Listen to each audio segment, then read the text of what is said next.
But there we go, we got the missile. Now let's make our way out, and after this we can actually go straight for Ridley, because Ridley is actually just a few rooms over to the left. Ridley's actually really, really easy to get to. You just fall through a few pits, and you're pretty good to go, actually. So now, we want to go to the left, I believe. Let me just verify that. Again, just making sure I'm going in the right way. Because I don't want to get lost in the middle of this playthrough, especially if we're so close to the end.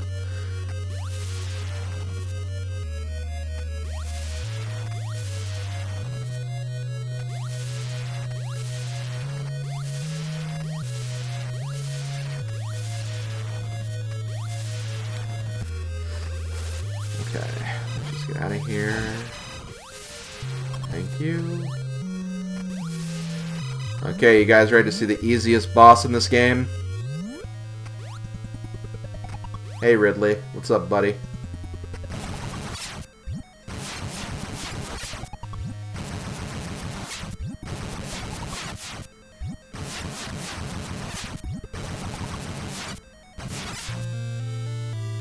Samus's eternal rival, everybody. He's a wuss. Seriously, all you have to do is get to that point right there, and Ridley is dead. He is so freaking easy. Like, I don't know why they made it that easy. Maybe they just didn't think people would use that exploit, but yeah, all you have to do is just stand right in front of him on that platform below him and just fire missiles, and he's dead. His ammo can't even hurt you either. That's the funny part about it. But yeah, there we go. Gonna grab that E-Tank. That is the last E-Tank of the game, I'm pretty sure. So we have 6 E-Tanks. That seems about right, which means... I'm probably gonna get my math here wrong. But I want to say you have a max of...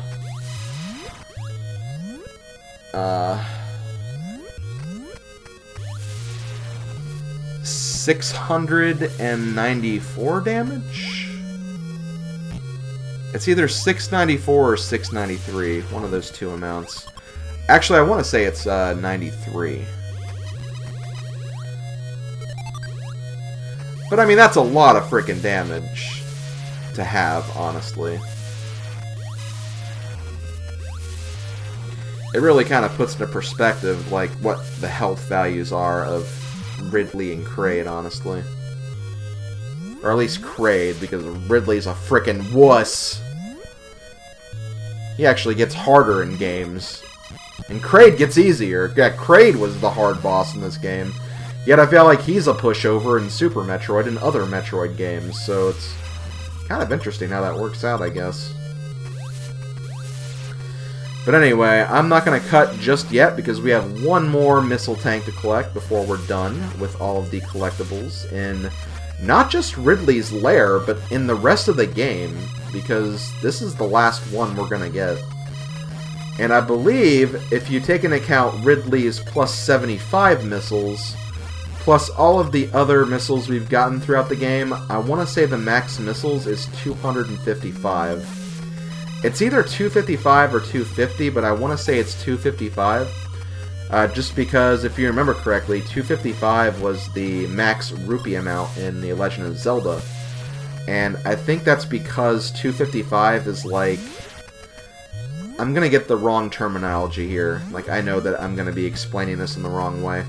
But, like, that's like the max, like, amount you can have in terms of, like, the data value for that entry, I guess. Again, I don't know the right terminology for it. I should, because I'm a computer science major. But there's something in computing systems where 255 is supposed to be the max. I don't think it's binary amount, or I don't know. Give me a break. I haven't been in computer science classes for like 5 years now, it seems like. Oh, okay, 4 years, but still. I don't know. Someone, please post the explanation for why 255 is the max value. Because I know there is something about that number. It's, again, the same reason why the rupee amount was 255 in The Legend of Zelda.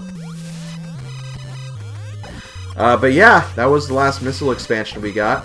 The last thing I'm going to do is I am going to show you the way back to the elevator room for us getting to this area.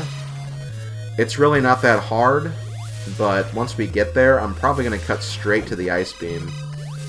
So I get the ice beam, and then we're going to go straight to the final area. So we're pretty much almost done. I say we only have like about 20 minutes or maybe even 15 minutes left of this project. Which is weird to think, because it's like, okay, well, we just beat the second boss. How much do we have left before the third and final boss? Not much, because we've collected everything else. Honestly, a lot of that time is going to be spent getting back to Brinstar. But once we do, we're pretty much done.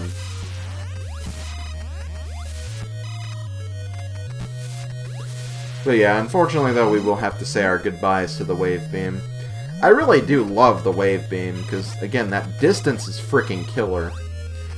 But alas, it won't do anything in the final area of the game, so unfortunately we must retire it because of that fact. Okay. These enemies really do need to stop though. So yeah, this is basically, that door right there, that's on level with where Ridley's lair was. So basically all you have to do is go all the way to the right after beating Ridley, go up to this room, go left until you're back in the elevator room, and that's really about it. But again, just to be nice, and to just have a little more extra commentary, I decided to keep that in. And is this the elevator room? I think it is. Yep, okay, this is the elevator room. So, next, as I said, I'm going to cut back to the ice beam room, the Brinstar ice beam room. So, basically going all the way back to the yellow shaft, going in the middle section, and then going to the second quicksand room. So I'll see you guys there.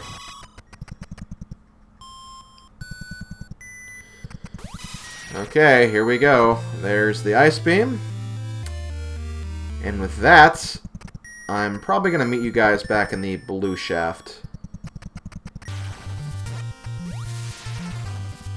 Actually, I decided to go ahead and go a step further. This is the room right before the statues. All I have to do here is just shoot the statues to prove that we have beaten the two bosses, and this will open up the way to the final area of the game, which is called Tourian. Which, Tourian is a very, very, very small section. This is really not a big area at all. But this area does have one thing to be scared of. Metroids. Metroids are dangerous. Before you do anything to them, you gotta freeze them. And if they get a hold of you, there's only one way to get out of their grip. You have to roll into a morph ball and bomb them. And it's a little awkward to do at times, but that's the only way you can beat these guys. Or get them off you anyway. And this is really bad. Okay, let me get down here, and let me... Okay, good. And I want to work my way back up a little bit so I can destroy the other ones, because every time you kill a Metroid, you can get one of two drops. You can get 30 health or 30 missiles. And I believe you need to hit this door with missiles. 10 missiles to be in fact. But yeah. So this is honestly a good place to restock your health and missile count if you need to. Because honestly, you're going to need to have as many missiles as possible for the final boss. And honestly, having health too is also a good thing. But just be very, very careful about Metroids. Approach them very, very cautiously and slowly. Like, don't run through these areas. Just kind of take it slow. If you see a Metroid, kind of pause, think about your strategy, then line them up so you can freeze them and shoot missiles at them. And that's really the best way to fight them, honestly. Don't go guns a-blazing, basically, because that's not going to help you. That's probably going to kill you more than anything. Also, look out for those circle things. I like to call them the Honey Nut Cheerio blasters. Or Apple Jacks blasters. Basically cereal that looks like O's.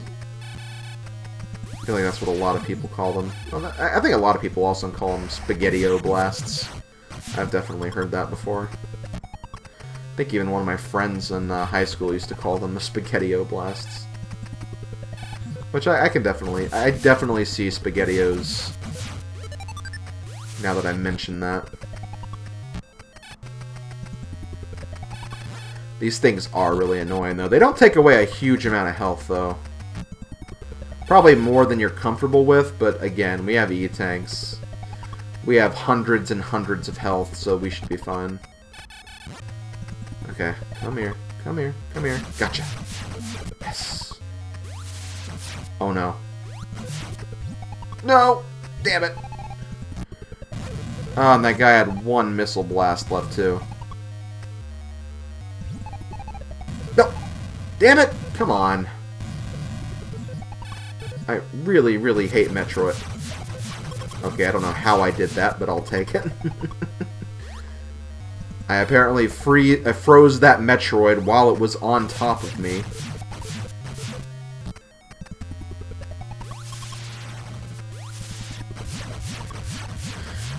Okay, I think we just got one more room left.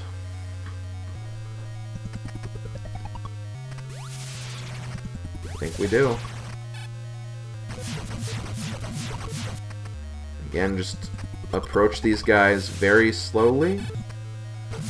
Don't try to speedrun this. Unless you're actually doing a speedrun, but again, you should probably be practicing this game way more if you are speedrunning this. So you should be more familiar with what things are going to pop up and when. And just got this last Metroid left. Unfortunately, I don't think I'm going to be able to hit that from here, so I think I got to lure this guy out a little more. Come on. There you go. That's the height where I want you. Oh god. Oh god. Nice. Okay. Are we there yet? Are we there yet? Are we there yet? Yes, we are. Okay, guys, let's do it. Let us go fight Mother Brain. You're going to be using a lot of missiles here, because that's the only way you can break these doors down. And you are going to get hit by these stupid Cheerio Spaghetti-O blasters and these other turret guns, too. But at this point, you should have a lot of health from all the health pickups you picked up from the Metroids. If you are low health, honestly, I definitely recommend going back to get more health, because you're going to need as much health as possible for this part. Because you are going to be getting hit constantly. If you can do this part without taking damage, you are a pro of Metroid. Seriously. Because this is really, really, really challenging to get through without taking a hit.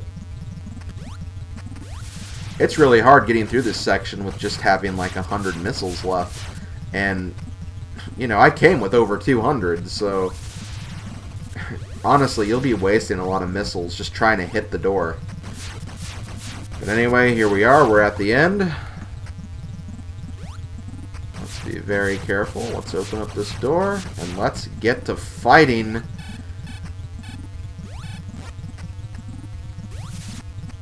The best way to hit this thing is to stand right here, and if you see something about to hit you, step off to the right. Do not step off to the left, because that is a pit of acid, and Mother Brain takes up a huge amount of space on that left side of the platform. And if you hit her directly, you will take a lot of damage, so you do not want to fall in that acid pit. Stay safe and stay on the right side, and just keep firing missiles whenever you get a chance. If there's a blast coming, step out of the way. It doesn't matter if you only get a few shots, because your life is more important than trying to kill her fast. Another good thing you could do is you could try to freeze the Spaghetti-O blasts so they stay on screen and you don't spawn new ones. But again, don't try to make it complicated, just do your best and do what you can to get rid of her health. Just be very, very careful.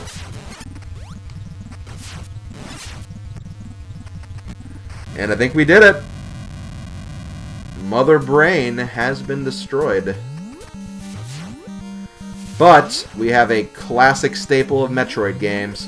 We have the escape sequence. We have 999 seconds to escape. And in this game, not a very difficult escape section. All you have to do is just climb up this long vertical hallway. And once you do, you're pretty good to go. So this is all we have here. Just be very patient with yourself. These are one-tiled platforms you're jumping from. So really, don't rush. Just do what you can to get through here, and just don't screw it up. You'll be fine. See, I had plenty of time to work with. I didn't even use like a quarter of my time. Okay, a little more than a quarter, but still.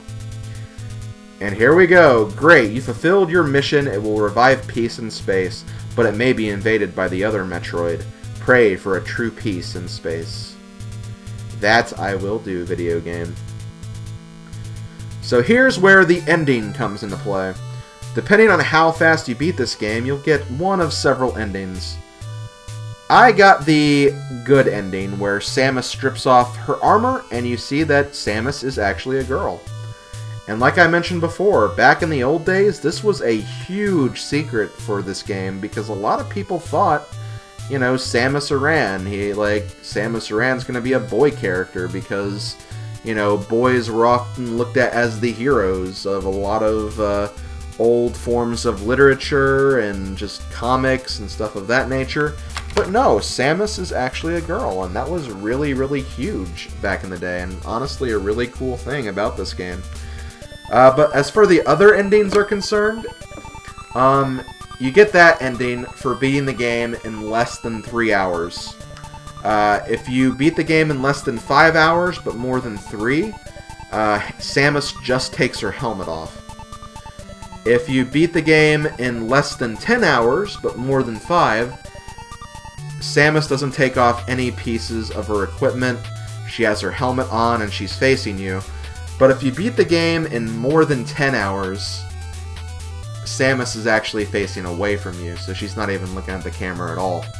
Now, if you beat the game in less than 1 hour, you get the quote-unquote best ending, where Samus is basically not only stripped off her armor, but she's also in a bikini too, so that's the quote-unquote best ending of the game. But yeah, that is the original Metroid, guys, and once you beat the game with at least the good ending, you get kind of a New Game Plus. I don't think the enemies are harder or anything like that, but if you start the game over by pressing, I think, the start button right here, or somewhere around here, maybe it'll go straight to the game, but I believe you actually start the game again, where Samus not only has her armor off, but you also have many of the upgrades you've gotten in the game before. So you have like this, you have the screw attack, you have the high jump, you have the ice beam. So you have a lot of the really, really good items. The only thing you don't have are the missile expansions and the E-tanks. So you have to go through and collect all of those again. But for the most part, though, you have all the other items, so the whole world is pretty much, like, your exploration is at your disposal. You can explore this in any number of ways that you want. But that is kind of a cool feature, how you have like a New Game Plus, where you can just try to beat the game as fast as you can under these new conditions. And maybe this is the best way to actually get the best ending, too. I don't know, I can't really say for sure. Like I said, I'm not like the expert speedrunner of this game. And no, I don't think you have to worry about 100% completion. I think as long as you beat the game in those time frames, you'll get the endings. So that's all I'm really going to say about that, though. And yeah, that's going to be it for Metroid. So tomorrow, once again, going to start a new game off. Tomorrow's game is going to be another series that I have played quite a bit of on my channel. and I'm going to go back to the beginning roots of that series for my next game. So that should be very, very interesting to take a look at. But yep, I'm going to start a new game tomorrow. This was Metroid. In the future, I would like to do Metroid 2 at some point. Although Metroid 2 is kind of as cryptic as this game, and not, again, another game I'm not really that familiar with, but at some point I would like to do it just so I have more of the Metroid games under my belt. But yeah, I think I'm going to wrap it up there, so thanks for watching, guys, and I'll see you guys tomorrow for more of the NES Marathon. This has been Slim Kirby. Talk to you guys next time. Later, folks. Oh, and I'll also have some other cheat codes and some more information in the video comments. And like I said, I have the map in every single video of this project. So if you were following along, or you would like to use a map as a resource for you to get through this game, you can definitely use that. So that's all I have to say, and I'll see you guys next time.